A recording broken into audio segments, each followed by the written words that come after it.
Welcome বন্ধুরা। আজকে আমি এই সজনে ডাঁটাটা রান্না করব। এই সজনে ডাঁটাগুলো একটু বেশি পুষ্ট, সেই জন্য এই সজনে ডাঁটাগুলো আমি একটু অন্যভাবে রান্না করব।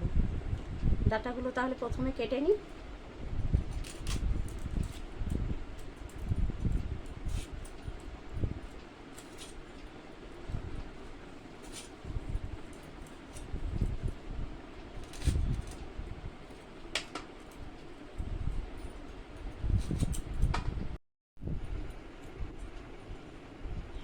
ডাঁটাগুলো এইভাবে ছুলে ছুলে কেটে নিতে হবে, একটু ছোট ছোট ছোট করে। আমার সব ডাঁটা কাটা হয়ে গেছে ছোট ছোট করে। এবার এই ডাঁটাটাকে আমি সেদ্ধ করে নেব। ডাঁটাটা সেদ্ধ বসিয়ে দিচ্ছি, গ্যাস জ্বালিয়ে দিলাম। জলটা গরম করে নিই।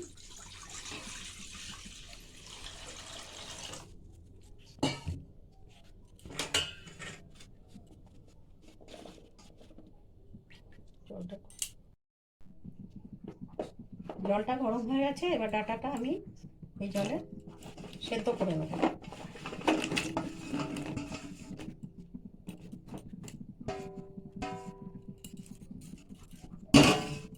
ঢেকে দিলাম, ডাঁটাটা সেদ্ধ হতে দিলাম।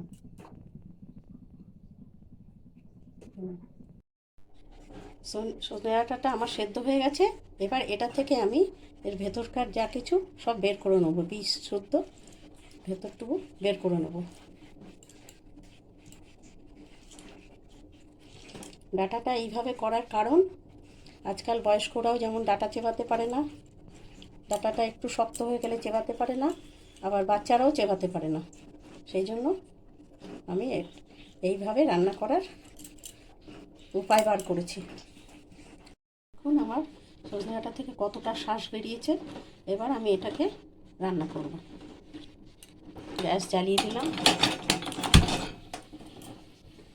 সরষের তেল দিয়ে দিলাম,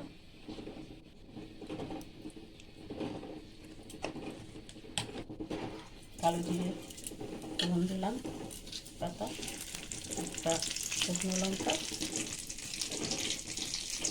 তেলটা আমার গরম হয়ে আসলে এটা আলু দিয়ে করবো।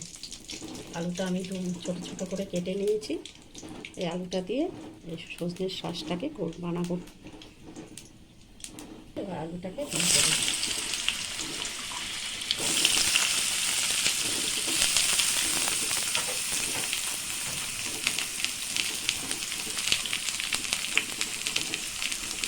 নুন দেবো,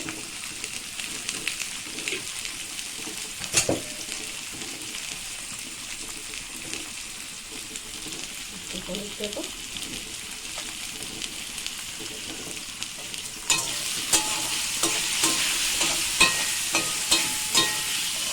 আলুটা একটু ভাজা ভাজা হয়ে যাবে, তারপরে সজনের শাঁসটা আমি দেবো। ওটা ঢেকে দিলাম।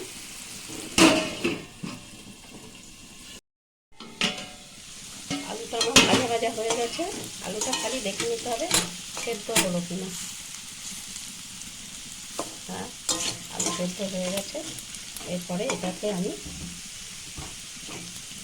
সজনের শাঁসটা দিয়ে দেবো।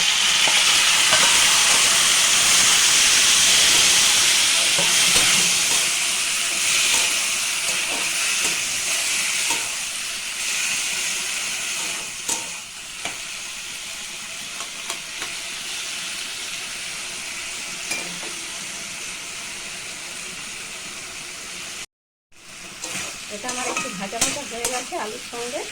এর মধ্যে আমি এবার এক এক করে সব দিয়ে দিই। এটা তিল বাটা, এটা নারকেল বাটা, আর এটা একটু সর্ষে বাটা, আর এটা কাঁচা লঙ্কা চেরা। প্রথমে একটু নারকেলটা দেবো, যাতে নারকেলটা একটু ভাজা হয়ে যাওয়ার সঙ্গে।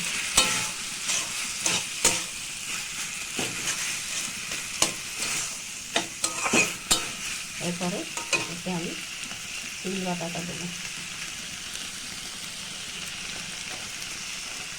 তিলের জায়গায় পোস্তটাও ব্যবহার করা যেতে পারে।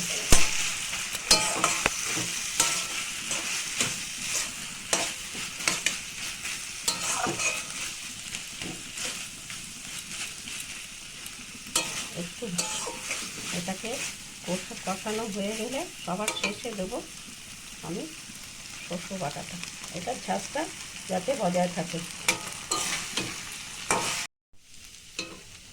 এবার কাঁচা লঙ্কা চেরাটা এর ভেতরে দিয়ে দেবো, কাঁচা লঙ্কার সেন্টটা থাকার জন্য।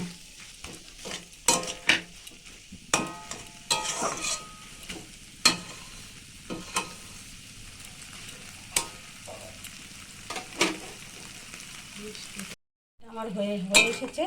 এবার আমি এতে একটু মিষ্টি দেবো, চিনিটা দিয়ে দিলাম। এবার এতে নামানো, গ্যাসটা নিভিয়ে দিলাম।